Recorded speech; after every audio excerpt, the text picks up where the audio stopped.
Kaila Afarina Ziha, number 22, and this is my friend. My name is Aulia Nurul Faidan, number 9. So, in this video, we were going to tell about the gasoline motorcycle and electric motorcycle. Happy watching! Good morning! Do you still ride your gasoline motorcycle? Yes, I do. Why? I'm just curious. We all started to use an electric motorcycle right now. And they say it's cheaper.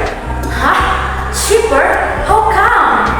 Well, charging cost is more or less than paying fuel. One charge can go around 70 until 90 kilometers. But gasoline motorcycle can travel farther with one full tank.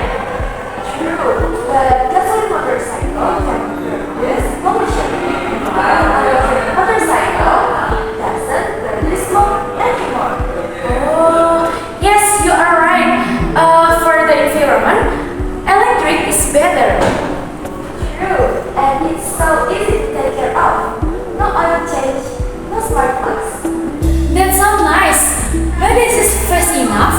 Don't worry, most of the electric motorcycles can reach about 70 until 90 kilometers.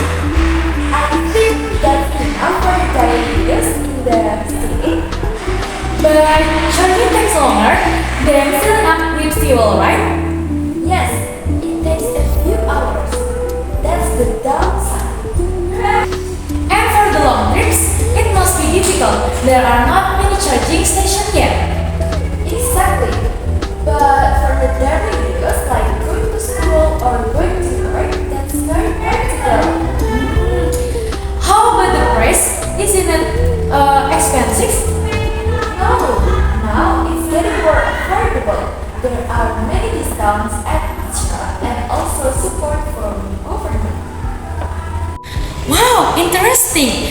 So, electric motorcycle is better for cost, maintenance, and the environment.